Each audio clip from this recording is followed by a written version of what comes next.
Hi යාළුවෝ ඔක්කොම හොඳින් සතුටින් ඉන්නවා ඇති කියලා මම විශ්වාස කරනවා. ඉතින් අද චූටි වීඩියෝ එකක් දාන්නම් කියලා මං හිතුවා. මේක දවස් 2-3කට කලින් ගත්ත වීඩියෝ ක්ලිප් ටිකක් එකතු කරලා හැදුවේ. ඉතින් මගේ යාළුවෙක්ගේ උපන්දිනයකට හදිසියෙ ගිය ගමනක් සාජවල.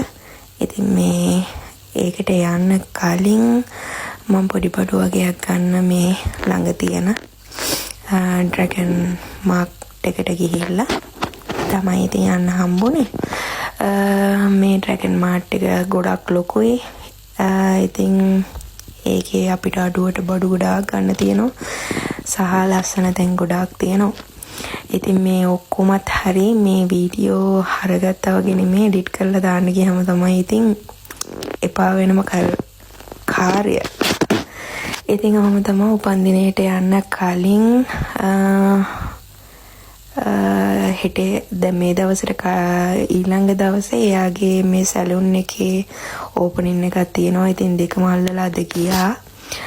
ඉතින් මේක තමයි එයාගේ සැලුන් එක. මට හරි සතුටුයි. ඉතින් මාත් එක්ක ආපු යාළුවෙක් මෙහෙ ඩුබායි වල මෙන්න මෙහෙම තමයි ඉතින් එයා සර්ප්‍රයිස් උනේ. ඉතින් මෙයාව නම් දන්නවා ඇති. ඉතින් කවුරුත් දන්නවනේ. ඉතින් හර්ෂණීව සුදු නෝනව ඩුබායි වල ඉන්න මේ එයාගේ චූටි බබයි. ඒගොල්ලොත් අපිත් එක්කම ගියා. ඉතින් අපි දෙන්නගේම යාළුවෙක් තමයි මේ සැලුන් එක දාලා තියෙන්නේ.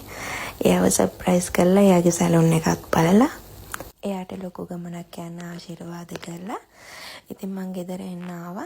මේ මං එයාගේ ලීෆ්ලට් එක එතකොට එයා සැලුන් එක ඕපනින් කරපු විදිහ ඔක්කොම මේ වීඩියෝ එකේ දාලා තියෙනවා. ඉතින් මං හැමෝටම ආරාධනා කරනවා සාජාවට ඉන්න හැමෝටම ඇවිල්ලා අලුත් එක්ස්පීරියන්ස් එකක් අරගන්න. ඔයාලට වෙනමම චේන්ජ් එකක් ගන්න පුළුවන් මේ සැලුන් එකෙන්.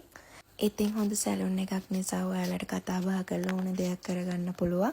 මම එයාගේ contact number එකක් මෙතන දාලා තියෙන්නේ. ඉතින් මගේ වීඩියෝ එක බලව හැමෝටම thank you.